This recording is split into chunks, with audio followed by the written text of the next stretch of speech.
Bismillahirrahmanirrahim. So now we are back with the last video on the K nearest neighbor topic जो हम study कर रहे थे. And this video is about the curse of dimensionality, which looks like the and sounds like the name of a horror movie. And probably I should have written starring Agha Ali Raza, or I don't know, the villain Agha Ali Raza or something like that.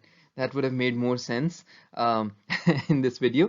So this video is more general in its consequences. तो एक चीज़ ज़रूर ज़हन में रखिएगा कि जो कर्स of dimensionality है ये सिर्फ KNN के लिए नहीं है. इस जो पॉइंट्स जो चीज़ें आप यहाँ से सीखेंगे ये आपके सारी मशीन लर्निंग के ऊपर अप्लाई होती हैं. बहुत से यहाँ पे जो कॉन्सेप्ट्स आप सीख के जाएंगे आगे वो बहुत जेनेरिक कॉन्सेप्ट्स हैं. तो और बहुत ज़्यादा अप्लाई होने वाले कॉन्सेप्ट्स हैं. तो इस वजह से मैंने इसके ऊपर अलग वीडियो की है ताकि आपको जब भी ज़रूरत पड़े आप इस चीज़ को अलग से देख सकें. I try to explain it as clearly as possible. I have also listed a bunch of references, really amazing ones. जब भी मैं ये रेफरेंसेस देता हूँ ज़रूर ज़हन में रखें कि इससे मेरा मकसद यही है कि अगर आपको अभी टाइम मिल रहा है अभी या सेमेस्टर के बाद, you should be able to go to those references and then visit them in detail. So I usually follow like multiple sources to create these lectures for you. और obviously एक lecture के अंदर मैं सारी चीज़ों को completely नहीं ला सकता. So there is always that benefit of directly following the lecture of a particular professor and following the way they are teaching. तो अगर मैं वाइनबर्गर के lectures follow कर रहा हूँ या मैं let's say StatQuest follow कर रहा हूँ या मैं कोई और चीज़ follow कर रहा हूँ, तो it's always useful if you at some point you find time to go watch their actual videos and view their notes. So जब आपने हमारी वीडियो देख ली होगी तो आपके लिए आसान भी होगा and it will be very enjoyable for you as well. So let's begin जी.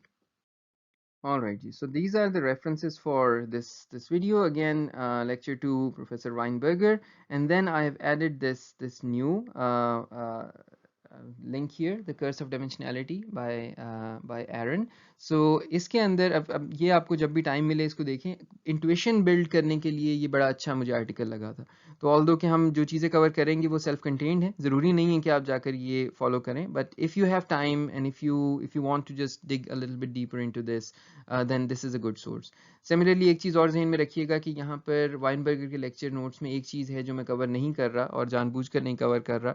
तो once you are through the video और आपको फिर भी ज़रूरत पड़े तो आप जाकर distances between the let's say randomly selected points in n-dimensional space और उनका distance एक hyperplane के साथ जो है वो किस तरह से सेम रहता है, इस वाली चीज़ को मैंने कवर नहीं किया है. That's a very useful concept और हो सकता है आगे जाकर हम अगले किसी टॉपिक के अंदर इसको कवर करें. लेकिन अगर आपको ज़रूरत हो तो मैं ये एक्सप्लेन कर दूं कि मैं जानबूझकर उसको छोड़ रहा हूँ और अगर आपको ज़रूरत हो तो अपने तौर पर आप वहाँ से जाकर उसको पढ़ सकते हैं. All right ji. So what's the curse of dimensionality?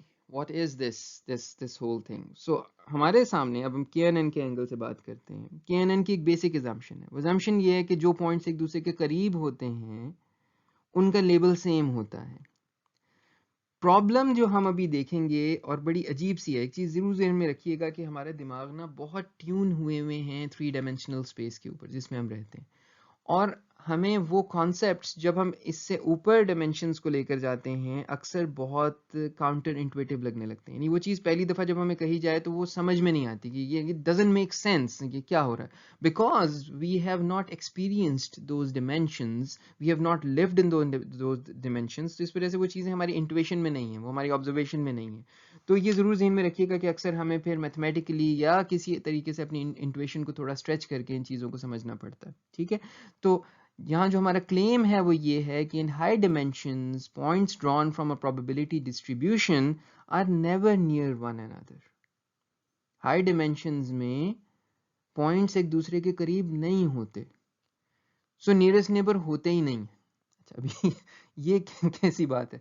यानी पहली दफ़ा सुन के ये बात बड़ी अजीब सी लगती है कि ये आप क्या कह रहे हैं. आप ये कह रहे हैं कि D dimensional space where D is a big number में कोई नियर नेबर ही नहीं होगा. अच्छा पहली चीज़ ये कि अगर नियर नेबर नहीं है तो क्या मसला है. अब मिसाल के तौर पर मैं ये कहता हूँ कि इस दुनिया में फ़र्ज़ करें आपसे जो करीब तरीन कोई शख्स रहता है. अभी तो हम कह रहे हैं ना कि मिसाल के तौर पर आपने मेरी इनकम का अंदाज़ा करना है तो आप फिजिकली ज्योग्राफिकली मेरे इर्द गिर्द के 3 नियरेस्ट नेबर्स की इनकम पूछ लें। लोग जिस तरह से एक जैसे इलाकों में रह रहे होते हैं, तो आपको उन 3 की इनकम से मेरी इनकम का अंदाजा हो जाएगा। लेट्स से कि ये एक बड़ा आसान सा हमने क्लासिफायर बना लिया, ठीक है। सो मेरे नियरेस्ट नेबर से साथ वाले घर से पूछा, सामने वाले घर से पूछा, दूसरी साइड वाले घर से पूछा, तीनों की इनकम को पकड़ के एवरेज कर लिया, या आपने रिग्रेशन की है बेसिकली, और रिग्रेशन करके आपने इससे मेरी इनकम निकाल ली है कि जी रफली मेरी इनकम इतनी होगी। Make sense, right? अब लेट्स एज्यूम, फर्ज करें कि मेरा जो नियरेस्ट नेबर है दुनिया में, अब दुनिया को पूरा जो है ना वो खाली कर दें बिल्कुल, और फर्ज करें मेरा जो नियरेस्ट नेबर है वो अलास्का में रहता है, या लेट्स से वो टेक्सास में रहता है, ठीक है। That's my nearest neighbour. उसके अलावा दुनिया में कोई बंदा ही नहीं है। जो करीब तरीन इंसान जो रहता है मुझसे वो टेक्सास में रहता है, ठीक है। और फर्ज करें टेक्सास में ही 3 लोग और भी रहते हैं, तो ये क्या बात होगी जी, मेरा नियरेस्ट नेबर टेक्सास में रहता है और उसके कुछ नियरेस्ट नेबर हैं जो उसके करीब करीब रहते हैं, ठीक है। चलें, सेकंड वाली बात को थोड़ी देर के लिए मैं रोक देता हूँ, वो मैं आगे जाकर जब मैथमेटिकली शो करूंगा तो आपको समझ आएगी। पहली बात से जरा गौर कर लें, क्या आप वही क्लासिफिकेशन अजम्पशन अभी भी कर सकते हैं? क्या अब आप ये कह सकते हैं कि मेरी इनकम का अंदाजा मेरे नियरेस्ट नेबर से लगना है, क्योंकि नियरेस्ट है ही अलास्का में या टेक्सास में, तो जो उसकी इनकम है उससे आप अंदाजा, एक अलास्का में, एक टेक्सास में, एक let's say I don't no Japan में किसी जगह, इन 3 की इनकम से मेरी इनकम का अंदाजा लगा लें। So the whole premise fails, the whole idea fails. अब ये नहीं चलेगा, ये वाली चीज की सेंस नहीं बनेगी। सो यानी अगर नियरेस्ट नेबर नहीं है, वो नियरेस्ट नेबर नियर नहीं है, यानी नियरेस्ट तो कोई ना कोई होगा ही, लेकिन वो सचमुच में नियर भी होना चाहिए। तो अगर नियरेस्ट नेबर वाकई हमारे नियर हैं तो तब तो नियरेस्ट नेबर की एजम्पशंस ठीक हैं, लेकिन अगर वो पॉइंट्स इतने दूर हैं कि नियरेस्ट सिर्फ हम बाय डेफिनेशन उस पर अप्लाई कर रहे हैं कि जी मेरा नियरेस्ट मुझसे 1000 किलोमीटर के फासले पे रहता है और इससे नियर कोई है ही नहीं, तो दैट मीन्स कि वो आपका नियर नहीं है फिर, ठीक है। तो उसका लेबल आपका लेबल होने की प्रोबेबिलिटीज हाई नहीं है, ठीक है। पहली बात ये हो गई। दूसरी बात ये हो गई, ये क्या बात है कि जी हाई डायमेंशंस के अंदर पॉइंट्स एक दूसरे से दूर हो जाते हैं। तो मैं आपको सिर्फ एक सादी सी एग्जांपल यहाँ अभी देता हूँ, और इससे आगे चल के हम फिर प्रॉपरली मैथमेटिकली देखते हैं। फर्ज करें कि हम वन डायमेंशनल स्पेस की बात कर रहे हैं, और ये एक यूनिट, फॉर एग्जांपल मेरे पास लाइन सेगमेंट है जिसके ऊपर कुछ पॉइंट्स एग्जिस्ट करते हैं। सो फॉर एग्जांपल ये एक पॉइंट एग्जिस्ट करता है और ये एक और पॉइंट एग्जिस्ट करता है। अगर मैं इन दोनों पॉइंट्स को अपनी मर्जी से इस यूनिट लाइन सेगमेंट पे भागने दूं दाएं बाएं, तो ये अपने आप से मैक्सिमम कितना दूर हो सकते हैं? व्हाट्स द मैक्स डिस्टेंस जो अपने आप से ये ले सकते हैं? कितना होगा वो? ठीक है, मैक्स डिस्टेंस कितना होगा? वो 1 होगा, राइट, क्योंकि यूनिट है। लेकिन फर्ज कीजिए कि मैं इसकी जगह मैं यहां पर एक डायमेंशन और ऐड कर देता हूं, और इधर भी यूनिट है। सो इधर भी यूनिट है, इधर भी यूनिट है, मैंने ये एक डायमेंशन और ऐड कर दी, और अब इन पॉइंट्स को मैं भागने देता हूं यहां पर, राइट। अब मैं इन पॉइंट्स को एक दूसरे से दूर जाने देता हूं, तो अब ये भी पॉइंट इधर उधर भाग सकता है और ये भी पॉइंट इधर उधर भाग सकता है। तो अब ये दो पॉइंट्स अपने आप को इतना दूर ले जा सकते हैं, अब इनके पास भागने की जगह ज्यादा आ गई है, राइट। अब ये ज्यादा दूर एक दूसरे से जा सकते हैं। एंड यू रिमेंबर, आपको पाइथागोरस थ्योरम से याद होगा कि दिस इज लाइक √2, जितना फासला अब इनके बीच में हो सकता है, राइट। और अगर मैं इसमें एक डिमेंशन और ऐड कर देता हूँ, लेट्स से, और ये मैं अपने टेक्स्ट के ऊपर लिख रहा हूँ, एक और ऐड कर देता हूँ, तो अब मैं इन पॉइंट्स को इधर भी भागने दे रहा हूँ, और अब इनके बीच में और ज्यादा फासला हो सकता है। अब ये एक दूसरे से और ज्यादा दूर जा सकते हैं। एंड देन एक डिमेंशन और ऐड कर देता हूँ और एक और ऐड कर देता हूँ। तो नाउ मैं इन पॉइंट्स को एक दूसरे से ज्यादा दूर जाने की गुंजाइश दे रहा हूँ, यानी ज्यादा दूर जाने की पॉसिबिलिटीज प्रोवाइड कर रहा हूँ। ये है पॉसिबिलिटीज। अभी सिर्फ अपने आप को इतना इंट्यूटिवली समझा लें कि ग्राउंड बड़ा होता जा रहा है ना, तो आप एक दूसरे से ज्यादा दूर जा सकते हैं। मैंने आपको पहले कैद करके रखा हुआ था एक 1 by 1, let's say 10 metre by 10 metre के कमरे में, जो है ना वो आपको और आपके जो है ना वो दोस्त को मैंने बंद किया हुआ था। तो आप मैक्सिमम एक दूसरे से इतना दूर जा सकते हैं, जैसे आप हम आजकल लॉकडाउन में फेस कर रहे हैं कि for example the whole family is locked in a house, right. अगर मैं इसको बड़ा करके कर दूं कि नहीं जी आप ऐसा करें 10 घर मिला के तो इसके बीच में मूव कर सकते हैं, अपने अपने आप एरिया में मूव कर सकते हैं, अपनी स्ट्रीट में मूव कर सकते हैं, तो अब आप एक दूसरे से ज्यादा दूर जा सकेंगे। आपने एक डिमेंशन बढ़ा दी है यहाँ पर, not like in strict mathematical sense, but it's in a figurative sense, कि अब आपने गुंजाइश बढ़ा दी है तो वो ज्यादा दूर जा सकते हैं। अब अगला गेम ये होगा कि फिर देन व्हाट्स द प्रोबेबिलिटी कि एक दूसरे से दूर होंगे, वो अब थोड़ी देर में हम जाकर देखते हैं। तो यहाँ पर अभी सिर्फ पहली चीज आपके लिए समझना ही जरूरी है कि KNN की एजम्पशन क्या थी। दूसरी ये है कि प्रॉब्लम हम क्लेम क्या कर रहे हैं, कि हाई डिमेंशनल स्पेस के अंदर नियरेस्ट नेबर होते ही नहीं है, कोई चीजें आपके करीब नहीं होती, और हम यहाँ पे n अप्रोचेस टू इन्फिनिटी की बात नहीं कर रहे। So this is not as n approaches to infinity, this is for a normal size data set, right. कोई भी एक बिग साइज डेटा सेट, इसको भी अभी जाकर देखते हैं कितना बड़ा चाहिए होगा कि फिर भी कोई नियर हो आपके, राइट। तो नियरेस्ट नेबर है नहीं, और जब नियरेस्ट नेबर नहीं है तो इसका मतलब है कि फिर के एन एन की जो एजम्पशन है वो होल्ड नहीं करती, ठीक है। With that in mind let's move on. अच्छा जना, तो अब हम इसको थोड़ा सा फॉर्मलाइज करना शुरू करते हैं। So let's draw points at random sampled from a uniform distribution. So हम ये कह रहे हैं कि हमारे पास ये एक यूनिट क्यूब है from the unit cube. So let's assume this is a unit cube, so all sides are 1, और ये बीच में एक पॉइंट लगा हुआ है लाल रंग का। मुझे मुझे जो है ना इसके नेबर्स ढूंढने, और मैं सारे नेबर, फॉर एग्जांपल मैं मेरे जितने भी डेटा पॉइंट्स हैं ना, एन डेटा पॉइंट्स, वो इस पूरे क्यूब के अंदर यूनिफॉर्मली डिस्ट्रीब्यूट हुए हैं। यानी ऐसा नहीं है कि किसी एक तरफ कॉन्सेंट्रेटेड है, यूनिफॉर्मली डिस्ट्रीब्यूटेड है, जिनमें से मैं रैंडमली पॉइंट्स उठा रहा हूँ, ठीक है। मैं रैंडमली पॉइंट्स को सैंपल कर रहा हूँ, ठीक है। तो देन मैं आपसे एक सवाल पूछता हूँ कि how much space the k nearest neighbors of the red test point will occupy। so हम k डिफाइन कर लेंगे, फॉर एग्जांपल 10 में कह देता हूँ। इसके 10 नियरेस्ट नेबर इसके इर्द गिर्द कितनी जगह लेंगे, इस बात को जरा, इस नोशन को formalize. So imagine we have a unit cube, और इमेजिन कि ये ऑब्वियसली यहाँ तो हमने इसको खाली 3 डायमेंशंस में बनाया है। हम एज्यूम करते हैं कि ये हमारे पास एक डी डायमेंशनल यूनिट क्यूब है, ठीक है। हर डायमेंशन यूनिट है, 1 है, लेकिन डी डायमेंशन है। सो सारे का सारा जो आपका ट्रेनिंग डेटा है वो यूनिफॉर्मली सैंपल हो रहा है इस पूरी क्यूब के अंदर से, ठीक है। यूनिफॉर्म सैम्पलिंग में भी एक्सप्लेन करके आया हूँ। So then for all I, x of I belongs to this so the interior of this unit d dimensional unit cube, ठीक है। सब लोग मेरे साथ हैं? अच्छा, now let L be the edge length of the smallest hypercube that contains the k nearest neighbors of this test point, ठीक है। सो अभी सिर्फ इतने तक सोचें। हम ये कह रहे हैं कि हमने ये एक L by L by L का एक क्यूब बना दिया 3 डायमेंशंस में, या एंड डी डायमेंशंस के अंदर ये डी डायमेंशनल हमने एक और क्यूब बना दिया इसके अंदर। और ये क्यूब जो है इसके अंदर हम गारंटी कर रहे हैं कि आपके सारे k नियरेस्ट नेबर्स मौजूद हैं। सो आपके k नियरेस्ट नेबर्स इसमें मौजूद हैं for some value of k, वो सब के सब इसके अंदर है। और दूसरा क्लेम क्या कर रहे हैं कि this is the smallest hyper cube, यानी कि इससे छोटा कोई नहीं बन सकता। So for any value of k, this is the smallest size of a cube inside your unit cube, जिसके अंदर मेरे सारे नियरेस्ट नेबर कह दूंगा मैं, ठीक है। मुझसे वो मैक्सिमम इतने फासले के ऊपर हैं, इससे यानी ये जो है ना, इससे छोटा मैं कोई नहीं बना सकता। ठीक हो गया जनाब, ये बात समझ में आ गई। सो अब मैंने L डिटर्मिन करना है। So then because we know that आपका पूरा का पूरा ट्रेनिंग डेटा यूनिफॉर्मली सैम्पल्ड है from this unit size cube, तो अगर हर जगह यूनिफॉर्म डिस्ट्रीब्यूशन ऑफ पॉइंट्स है और मैं रैंडमली उठा रहा हूँ, तो दैट मीन्स कि वो L जो मेरी जो क्यूब है, छोटी क्यूब जो है, उसके अंदर भी उसी यूनिफॉर्म डिस्ट्रीब्यूशन से। So then the size of the L raised to power the d dimensional cube, this hyper cube जिसकी हर जो साइड है उसकी लेंथ L है, इसका जो साइज है वो basically k divided by n होगा, ठीक है। k पॉइंट्स इसके अंदर है, n पॉइंट्स टोटल है। तो then the ratio of its size to the size of the whole cube, which is 1 raised to power d, is approximately equal to k over n। k points इस छोटी डब्बी के अंदर हैं और n points बड़े डब्बे के अंदर हैं। तो then the ratio of the sizes of छोटी डब्बी and बड़ा डब्बा is basically this L raised to power d over 1 raised to power d। ठीक है जी, सब लोग मेरे साथ हैं, कोई मसला तो नहीं। अगर कहीं भी फंस रहे हों वहीं पर रुकें, अपने आप को कन्विंस करें और आगे बढ़ें, ठीक है। अभी तक हमने सिर्फ ये कहा है, मैं एक दफ़ा दोहरा दूं यहाँ रुक कर, because you not in front of me, मुझे सॉरी रिपीट करना पड़ता है, this might be annoying for many of you, लेकिन to take you all along मुझे बार बार चीज़ें रिपीट करनी पड़ती हैं। सो इमेजिन, अभी हमने सिर्फ ये D dimensional unit cube imagine किया है, इसमें यूनिफॉर्मली पॉइंट्स भरे हुए हैं, ये मेरा ट्रेनिंग डेटा है, मैं उसके अंदर से पॉइंट्स निकाल रहा हूँ रैंडमली सैंपल करते हुए, ठीक है। यूनिफॉर्मली वो पॉइंट्स निकलते जा रहे हैं। इसके अंदर मैं ये एज्यूम कर रहा हूँ कि मेरे पास एक छोटी डिबिया है जिसके अंदर इसके के नियरेस्ट नेबर्स बंद है। इससे छोटी कोई डब्बी नहीं बन सकती जिसमें वो वैल्यू ऑफ के नियरेस्ट नेबर्स बंद हो सके।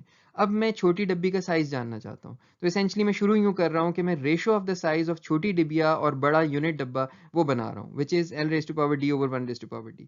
और मैं ये कह रहा हूँ कि क्योंकि पॉइंट्स यूनिफॉर्मली डिस्ट्रीब्यूटेड थे बड़े डब्बे के अंदर, और सिमिलरली जाहिर है छोटे डब्बे के अंदर भी, so लिहाजा this L raised to power d over 1 raised to power d is approximately equal to the k points which are inside the छोटी डब्बी over the n points which are inside the बड़ा डब्बा, and the total points including the छोटा डब्बा ना. ठीक है, सब मेरे साथ है. Okay, let's move on.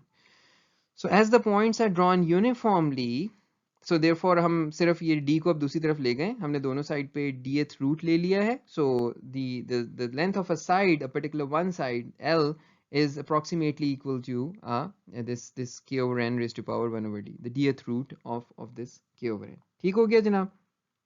अब हम ऐसा करते हैं, कुछ assumption ले लेते हैं. फर्ज करें मैं 10 nearest neighbors देखना चाह रहा हूँ. So मैं k को 10 पे फिक्स कर देता हूँ और n को 1000 पे फिक्स कर देता हूँ. So this k over n will now become 10 over 1000 raised to the power of 1 over d. ठीक है, ये यहाँ से चला गया. So this is 1 over 100, 0.01. ठीक हो गया. तो ये हमारे पास आ गया raised to the power of 1 over d. ठीक है जी, सब लोग मेरे साथ हो, कोई मसले मसाइल तो नहीं है यहाँ तक. Now for various values of d, I just want to find out the length L. ठीक है, various values of d, कि मैं d को 1 रखूं, 2 रखूं, 10 रखूं, 100 रखूं. मैं अपनी dimensions की values change करके ये देखता हूँ कि वो छोटे से छोटा डब्बा कितना बड़ा होगा जिसमें मेरे 10 नियरेस्ट नेबर्स आ जाएं. ठीक है, प्रॉब्लम में सब मेरे साथ है क्योंकि उसके बाद मैंने अब रिजल्ट शो करना है. तो now I need all of you with me at this point, अगली बात समझने के लिए. ठीक है, डी आर द डायमेंशंस. मैं डायमेंशंस की वेरियस वैल्यूज के लिए वो स्मॉलेस्ट बॉक्स को देखना चाह रहा हूँ, उसके साइज को, जिसके अंदर मेरे 10 नियरेस्ट नेबर आ सकें, एज्यूमिंग कि मेरे टोटल डेटा पॉइंट्स में वो 1000 है. ठीक है, so this is the table. If you just put in these values, for d is equal to 2, your L is 0.1, so it's like pretty small. It's like 1/10 of this length na? This is 1/10 of this length. So this is like, I don't know, यहाँ से लेकर यहाँ तक 1/10 of this length. For d is equal to 10, just for 10 dimensions, this L is more than 50%, more than 50%, 63% of the length of a particular side. So अब जो ये cube बनेगा, इसकी हर साइड जो है मेरी इस क्यूब की, लेट्स से 3 डायमेंशन, ये भी समझ, अगर हम समझ, खैर यहाँ 10 डायमेंशनल समझ रहे हैं तो 10 डायमेंशंस विजुलाइज आप नहीं कर सकते, तस्वीर इसी को विजुलाइज कर लें कि अब ये बड़ा हो गया है अंदर वाला डब्बा, और ये इतना बड़ा हो गया है कि 63% तकरीबन जो है वो हर साइड को ऑक्यूपाई कर रहा है. For 100 dimensions this is 95%. यानी मेरा छोटा डब्बा मुझे इतना बड़ा करना पड़ेगा 10 पॉइंट इनकैप्सुलेट करने के लिए कि 95% of the length of each side का बॉक्स इसके अंदर बन गया. And for 1000 dimensions it is 99.54%, 0.9954. What's happening here? This is mind boggling, right? कि 10 नियरेस्ट नेबर चाहिए, टोटल 1000 पॉइंट हैं, मुझे छोटे से छोटा डब्बा चाहिए जिसके अंदर मेरे 10 नियरेस्ट नेबर आ जाएं. और मैं कह ये रहा हूँ कि अगर मेरा डेटा 1000 डिमेंशनल है तो वो छोटे से छोटा डब्बा जिसमें मेरे 10 नियरेस्ट नेबर आएंगे वो इस बड़े डब्बे के 99.54% के अंदर पड़ा हुआ होगा. उसकी हर साइड की लेंथ जो है वो 99.54% होगी of the bigger box. Oh God, what's happening here? अब यहाँ पर थोड़ा सा इसको इस तस्वीर से समझने की कोशिश करते हैं. फर्ज करें कि ग्रीन वाली चीज़ें मेरे नियरेस्ट नेबर्स हैं और ब्लू वाली चीज़ें मेरे सारे पॉइंट्स हैं. ब्लू में मुझे 1000 बनाने चाहिए थे, लेकिन मोस्ट वेलकम, मैं स्लाइड्स आपको भेज देता हूँ, आप बाकी जो इसके अंदर 990 है वो खुद ही बना दीजिएगा. It's tough job making these circles and कॉपिंग them even. तो खैर समझ लें कि ब्लू पॉइंट्स 1000 हैं और ग्रीन पॉइंट्स 10 हैं. 10 मेरे नियरेस्ट नेबर्स हैं. और ये जो अंदर बॉक्स है ना, ये जो एल साइज का, एल भी बाहर आ गया, खैर सो एल साइज का ये तकरीबन फर्ज करें इसकी हर साइड की लेंथ जो है ना वो 99% है. वो यहाँ नज़र नहीं आ रही. 99 वुड मीन कि बिल्कुल काली वाली लाइन डॉटेड लाइन से आके टच कर जाएगी, तो वो इतना बड़ा मैं करता तो पॉइंट्स बनाना मुश्किल हो जाते. सो इस वजह से एज्यूम कर लें कि ये 99.54% है इसकी हर साइड की लेंथ. ठीक है, सो एल इज बेसिकली 0.9954. तो यानी यहाँ से लेकर एक्चुअली ये यहाँ तक का कोई बिल्कुल एंड टू एंड का ये डब्बा है जो पड़ा हुआ है. तो इसका क्या मतलब है कि आपके जो 990 पॉइंट्स हैं सारे के सारे, बाय द वे 990 बचे ना, 10 तो अंदर चले गए, तो 990 पॉइंट सिर्फ अंदर वाली डिबिया जो कि अब डब्बा बन चुका है और बाहर वाले डब्बे के दरमियान में स्क्विश हुए हैं, वहां पड़े हुए हैं सारे के सारे. और जो अंदर के 10 पॉइंट्स हैं वो सिर्फ इस 10 पॉइंट्स हैं जो अंदर के पूरे स्पेस को ऑक्यूपाई कर रहे हैं. ठीक है, इन d इज इक्वल टू 1000. ठीक है, 1000 डायमेंशनल स्पेस, अंदर के डब्बे में सिर्फ 10 पॉइंट्स हैं. और वो 10 पॉइंट्स भी कहाँ हैं? हो सकता है वो रेड के पास हो. नहीं है रेड के पास. अगर वो रेड के पास होते तो हम इससे छोटा डब्बा बना पाते। तो इसका मतलब ये है कि वो पॉइंट्स देखें ना, किसी भी एक साइड से इसकी आपके पास, अगर आप इसकी हर साइड के ऊपर कम से कम एक पॉइंट रखेंगे तभी तो ये क्यूब इतनी बड़ी बनेगी, वरना हम इससे छोटी क्यूब बना सकते। तो लिहाजा this is the smallest cube जो आप बना सकते थे, स्मॉलेस्ट हाइपर क्यूब जो आप यहाँ पर बना सकते थे। दैट मीन्स कि ये ग्रीन पॉइंट्स भी एजेस के पास हैं, ये भी अंदर वाले डब्बे के बाहर की दीवारों, अंदर वाली डब्बे की दीवारों के साथ लगे हुए हैं। तो यहाँ पर अब एक चीज और भी नोट करें आप, वो ये नोट करें कि इस ग्रीन और इस ब्लू का आपस का फासला, सो ग्रीन और ब्लू में, अब जाहिर है ग्रीन के सब पास लगे हुए हैं तो यहाँ पे भी कोई ब्लू होगा और यहाँ भी ब्लू होगा, ब्लू तो हर जगह भरे हुए हैं ना। तो ग्रीन में और इसके ऊपर छत के साथ लगे हुए ब्लू में बहुत कम फासला है, ये एक दूसरे के करीब है, इससे ये सारे के सारे बहुत दूर हैं, इस सेंट्रल पॉइंट से ये सब के सब बहुत दूर है। तो अब इस सिनारियो में हमें पहली चीज ये नजर आ गई कि टेस्ट पॉइंट का कोई नेबर उसके नियर नहीं है, उसका नियरेस्ट नेबर भी दीवार के पास हो सकता है कहीं लगा हुआ, ठीक है। दूसरी बात, most nearest neighbors, the green ones, are close to the edges, otherwise we would have drawn a smaller cube around them.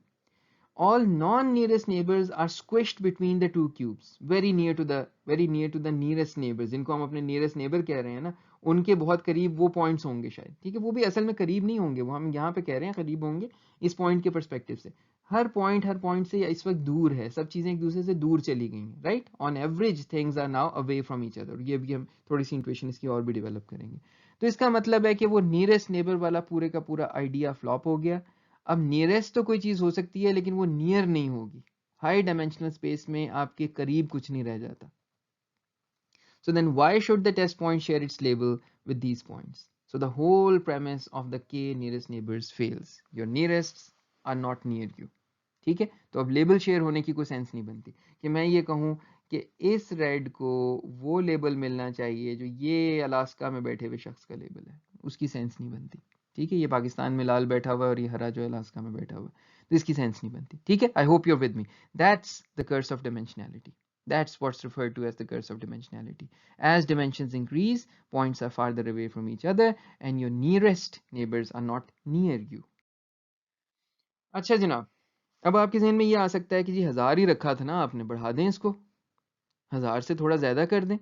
आप अपने जो डेटा पॉइंट्स हैं, जो सैंपल्स हैं, 1000 सैंपल पे कौन ट्रेन करता है, तो देख लेते हैं। How about we increase the number of training samples n until the nearest neighbors are truly close to the test point. तो अब हम ऐसा करते हैं, अपने बॉक्स का साइज अब फिक्स कर लेते हैं। हम कहते हैं इस बॉक्स में फिक्स करना है अपने सारे नियरेस्ट नेबर्स को, मुझे 10 नियरेस्ट नेबर फिक्स करने हैं इस बॉक्स के अंदर, मैं बॉक्स का साइज क्या करूँ। So how many data points do we need to that L becomes truly small. So हम एज्यूम करते हैं एल को हमने 110 पे फिक्स कर दिया। सो वो जो पहला वाला आया था ना बॉक्स 2 के ऊपर जो बॉक्स आया था, हम एल उस पर फिक्स कर देते हैं। हम कहते हैं जी एल बस हमें इतना चाहिए, 1/10 ऑफ दिस यूनिट क्यूब, इससे बड़ा हमें एल नहीं चाहिए। तो यानी ये यहाँ पे आपका जो है ना, बस ये छोटा सा ये इस किस्म का हमें एल चाहिए, जिसके लिए हम सारी की सारी डिस्कशन करना चाह रहे हैं। ठीक है, इसमें अब आपने सब चीज़ें फिट करनी। एल फिक्स हो गया, it's now 0.1. So we want the k nearest neighbors to fit in the 1/10 of the space of the unit cube. अब इसके लिए इसको सॉल्व कर लें। वी ऑलरेडी नो, अभी हम पीछे देख कर आए हैं कि your your D dimensional unit, D dimensional the cube जो छोटी डिबिया है, उसको हमने अभी शो किया था कि उसकी लेंथ को हम निकाल सकते हैं। यहाँ पे अगर आपको याद हो, मैंने आपकी आसानी के लिए दोबारा लिख देता हूँ, ओवर दिस इज 1/d, तो 1/d इज ऑब्वियसली 1, तो इसलिए लिखा नहीं है यहाँ पे। सो this is like L raised to power d is approximately equal to k over n, so n is equal to k over LD. ठीक है, सो और ये हमारे पास L की वैल्यू ऑलरेडी मौजूद है। So this become this 0.1d, so this becomes 10 k into 10 raised to power d. ठीक हो गया जनाब। तो अब हमारे पास ये सब कुछ आ चुका है, अब k भी आपको मालूम है। अब आपके पास यहाँ आप इसको डायमेंशंस के लिए इसको सॉल्व, सो आप यहाँ पे डायमेंशंस भी डाल सकते हैं और अब आप यहाँ पर जो है वो k भी डाल सकते हैं, और आपको ये पता लग सकता है कि हमें डेटा पॉइंट्स कितने चाहिए। अगर इस पॉइंट पे आप रोक के खुद से एक्सपेरिमेंट करना चाहें तो बाय ऑल मीन्स कर लें।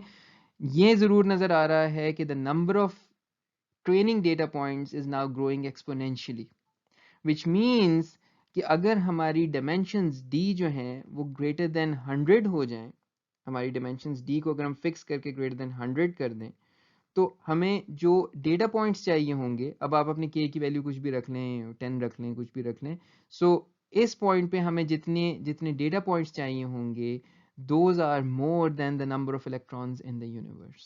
So this is like 10 raised to power 100, right? So that's greater than the number of electrons in the universe. Right. तो वो मसला जो है ना वो खाली डेटा सेट बड़ा करने से सॉल्व हो नहीं रहा, कि ऑब्वियसली आप समझ गए होंगे कि यहाँ कोई इतना बड़ा फर्क नहीं डाल रहा, it's simply multiplying, linearly multiply हो रहा है। असल मसला पड़ रहा है आपके 10⁻d के साथ। सो so your this expression is growing exponentially with d, right? So d अगर आपकी डिमेंशन 100 भी हैं तो तब भी ये मसला बड़ा सीरियस है। अच्छा, तो 100 डिमेंशंस करता कौन है? फिर मतलब आप ये कह सकते हैं कि इतना ज़्यादा हाई डिमेंशनल डेटा चाहिए क्यों? आपको अभी याद है कि जो आप स्पैम नॉट स्पैम कर रहे हैं उसमें आपके जो बैग ऑफ वर्ड्स हैं, अगर आप इस प्रॉब्लम को सही से सॉल्व कर रहे हों, एक रियल सिनेरियो में सॉल्व कर रहे हों, तो आपके बैग ऑफ वर्ड्स में आपके डिमेंशंस कितनी हैं? Your dimensions are equal to V, the size of the vocabulary of English और ऑफ उर्दू, जो भी लैंग्वेज है। तो यहाँ पे आप कम से कम हज़ारों साइज, हज़ारों डिमेंशंस की बात कर रहे हैं, 100 की बात नहीं हो रही, हज़ारों यहाँ पे डिमेंशंस की बात हो रही है। अगर आप एक इमेज की बात कर रहे हैं और इमेज में हर पिक्सल को आप एक डिमेंशन कह रहे हैं, तो you might be talking about, I don't no, 1.8 million or 18 million or whatever number of pixels, and you're talking about those many dimensions at this point। ठीक है, तो dimensions भी छोटी नहीं होने लगी, और आपका जो है वो क्या कहते हैं, ये एक्सपोनेंशियल नंबर भी आपको नज़र आ गया। तो यहाँ तक तो हम अभी कुछ ऐसे कंक्लूजन पे पहुँचना शुरू हुए में कि ये तो फिर पिछली स्लाइड में हम ये कह रहे थे कि जी के नियरेस्ट नेबर के एरर इतना कम होने की वजह से लग रहा है कि कोर्स ही यहीं ख़त्म कर दें, छोड़ें, और कुछ पढ़ के क्या करना है। इस लेक्चर में यहाँ तक पहुँच के लग रहा है कि के नियरेस्ट नेबर्स पढ़ाया ही क्यों है? अगर इतना बड़ा मसला था इसके अंदर तो इस एल्गो को भी कोर्स में से निकाल क्यों नहीं दिया? सो ये देखें कि अब आप कितने एक्सट्रीम हो गए। मैं तो आपसे सिर्फ सजेस्ट ही कर रहा हूँ ना, आप लोग कितने एक्सट्रीम हो गए हैं कि एक लेक्चर में आप मुझसे कहते हैं कि खाली कोर्स में इसे एक ही टॉपिक को रखें, और एक लेक्चर में आप मुझसे कहते हैं कि इसको जो है वो आप बीच में से निकाल दें और आप इसको कोर्स में ही ना रखें। तो अब ज़रा इसमें भी कुछ थोड़ा सा कॉम्प्रोमाइज़ ढूंढते हैं। उससे पहले मैं थोड़ी सी इंट्यूशन आप में से उन लोगों को भी दे दूँ जो अभी भी थोड़ा सा फंसे हुए हैं और सर खुजा रहे हैं कि यार ये मैथ्स ने फंसा तो दिया हमें कोने में, लिटरली दो बॉक्सेस के बीच में, लेकिन कोई बात ना, कोई समझ नहीं आ रही। तो थोड़ी सी एक इंट्यूशन और ले।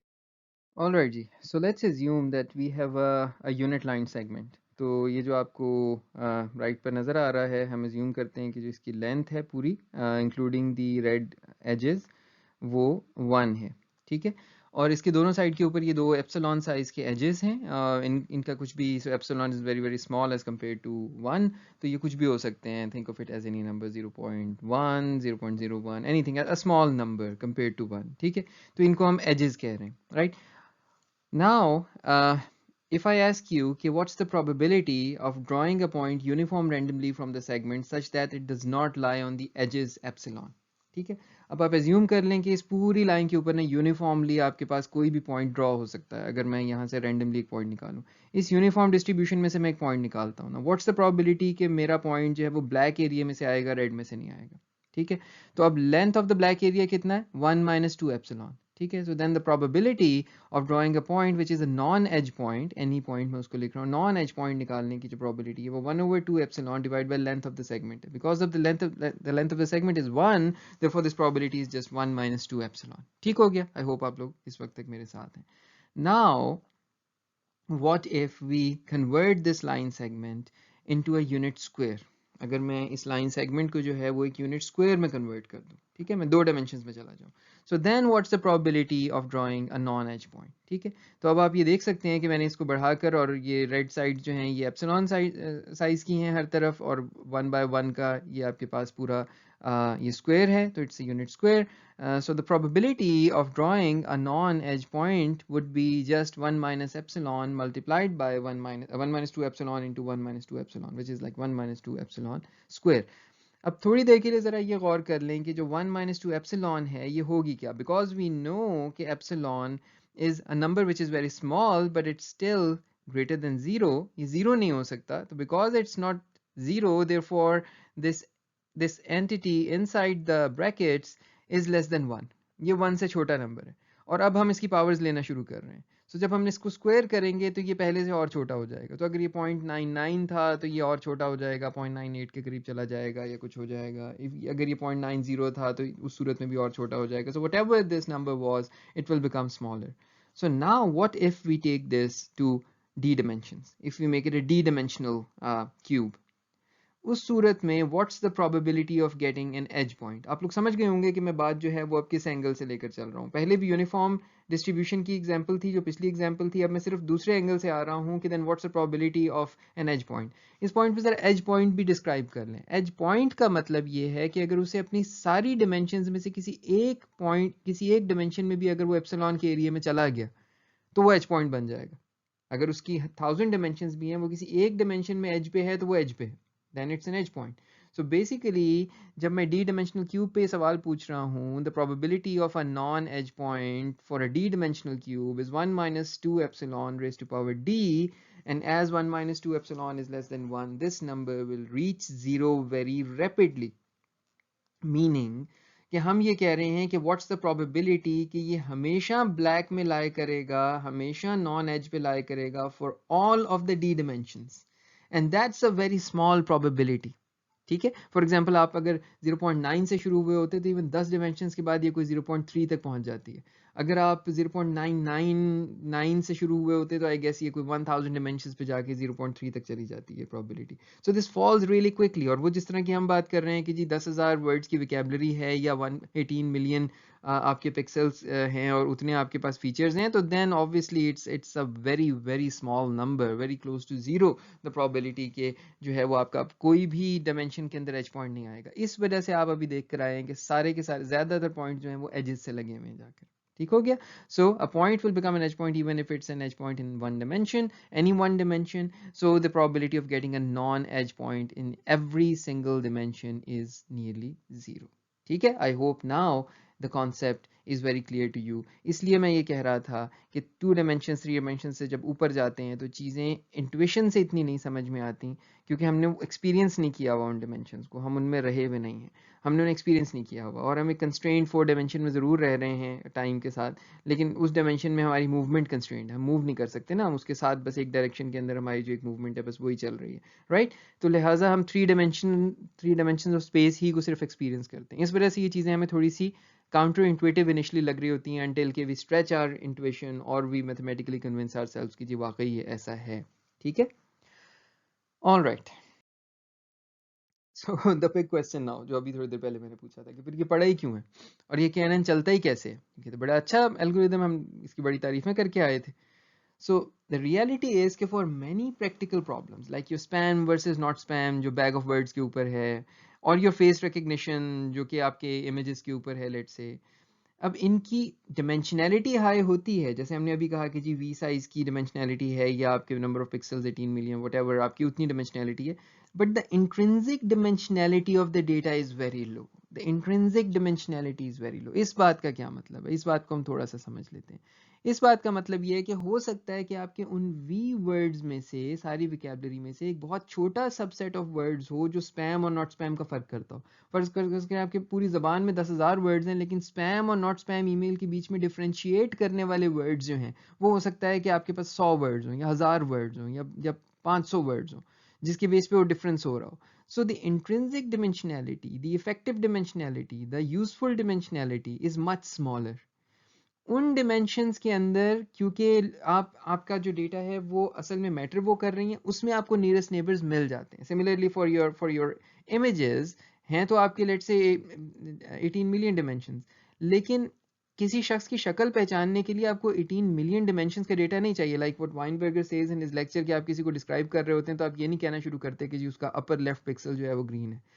तो आप किसी का फेस डिस्क्राइब करना शुरू करते हैं तो ये से कि उसकी नाक ऐसी है और उसकी आंखें ऐसी हैं, उसके बालों का कलर ये है और उसका कंप्लेक्शन ऐसा है, वो मेल है या फीमेल है, बाल लंबे हैं छोटे हैं।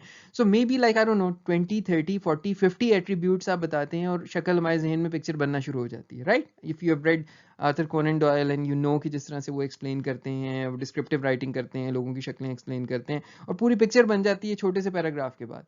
सो मे बी हो सकता है 50 इफेक्टिव डिमेंशंस हो, वो इंट्रिंसिक डिमेंशनैलिटी बहुत कम हो। So the actual dimensionality is very high, but really the data is lying in a much smaller dimensional subspace in your overall space. ठीक है, ये बात समझ में आ रही है। तो इस वजह से KNN is able to work. So यहाँ पर अगर इसको थोड़ा हम फॉर्मली कहें तो डेटा में lie on a lower dimensional subspace या a manifold. अब होपफुली आपको manifolds याद होंगे, आपने पढ़े होंगे, नहीं तो just quickly Google it up. So ये एक ऐसी, फॉर एग्जाम्पल मैं अगर 3 dimensions में कहूँ तो मेरा एक टू डिमेंशनल मैनीफोल्ड या three dimensional manifold, for example एक सरफेस हो सकती है जो, जैसी ये सरफेस आपको नजर आ रही है, जो कि 3 डायमेंशंस में से गुजर रही है, लेकिन इफेक्टिवली इसके किसी भी पॉइंट के अराउंड यूक्लिडियन हाइपोथेसिस स्टिल काम करती रहती हैं. सो जो इसके जो जो लोकल स्पेसेस हैं वो यूक्लिडियन है. For example for any particular point here, let's say ये पॉइंट को अगर मैं देखूं, तो मैं इसके इर्द गिर्द इसके नियरेस्ट नेबर्स यूक्लिडियन तरीके से ढूंढ सकता हूँ. सो इसके नियर एरियाज के अंदर ना स्ट्रेट लाइन डिस्टेंसेस काम कर जाएंगे. इसकी एक एग्जांपल जो हमें बड़े आराम से पता है वो हमारी अर्थ है, हमारी ज़मीन है. हमें फ्लैट लगती है, इतनी फ्लैट लगती है कि एक लंबे अरसे तक दुनिया, इंसान समझते रहे कि दुनिया फ्लैट है. अभी भी आप फ्लैट अर्थर्स ढूंढेंगे तो अभी भी आपको मिल जाएंगे. तो खैर अब की रीज़न तो चलें छोड़ दें, लेकिन पुराने उसमें तो इट मेड सेंस कि अपने इर्द गिर्द की चीज़ एक फ्लैट प्लेन लगती है. एक छोटी सी जगह के अंदर डिस्टेंसेस एक स्फेरिकल एरिया के ऊपर भी आपको स्ट्रेट लाइन लग रहे होते हैं. तो बिल्कुल इस किस्म की चीज़ों को, sphere is also an example of a manifold, surface is also a manifold, circle is also a manifold. तो जिसमें लोकली यूक्लिडियन डिस्टेंसेस को आप अप्लाई कर सकते हो, राइट. सो ग्लोबली नहीं कर सकते.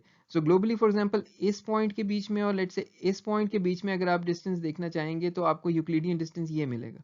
लेकिन अगर मैं लोकली करना चाहूँगा, तो क्योंकि नियरेस्ट नेबर्स में मुझे सिर्फ लोकल चीज़ों को देखना है, तो लोकली मुझे वो चीज़ें मिल सकती हैं. सो although this manifold is lying in a very high dimensional space, let's say D dimensional space, but its effective dimensionality, the dimensions that matter, might be much less as compared to that high dimensional space. ठीक है. तो इस वजह से ये जितनी भी problems हैं जिसमें KNN चल रहा है और यूजफुल है और काम कर रहा है, इसमें हमारा इफेक्टिवली जो चीज़ है वो इस तरह के किसी मैनिफोल्ड पर या किसी सरफेस के ऊपर, किसी चीज़ के ऊपर आपके सारे पॉइंट्स लाई कर रहे हैं.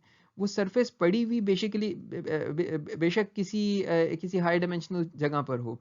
फॉर एग्जाम्पल मैं यहाँ पर जो चीज़ बनाई है ऊपर, so I've created like a three dimensions here. However, I have a surface which is basically a hyper surface. So it's a hyperplane जो मैंने इसके अंदर बना दिया है. So अब इस hyperplane के ऊपर सारे के सारे ये points lie कर रहे हैं. ठीक है. तो यहाँ 3 dimensions effectively यूज नहीं हो रही हैं, effectively 2 यूज हो रही हैं.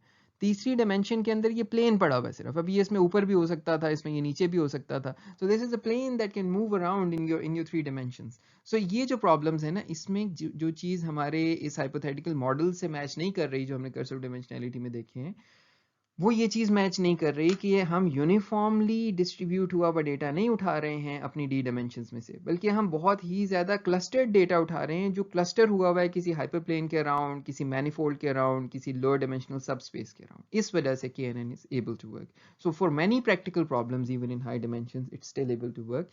But we cannot show that KNN, the assumptions of KNN will hold if we truly take a problem to its d dimensions, और truly d dimensional problem है जिसमें डेटा यूनिफॉर्मली d dimension से आ सकता है, then the assumptions of KNN stop remaining valid, और फिर KNN हम use नहीं कर सकते. ठीक है. बाकी प्रोज एंड कॉन्स मैंने जो मेन वीडियो KNN पे फर्स्ट वीडियो पोस्ट की थी उसके आखिर में मैंने इसके डिस्कस किए हुए थे. So with KNNs we'll stop here, और इंशाल्लाह next time we'll return with our next interesting topic in machine learning. Thank you so much.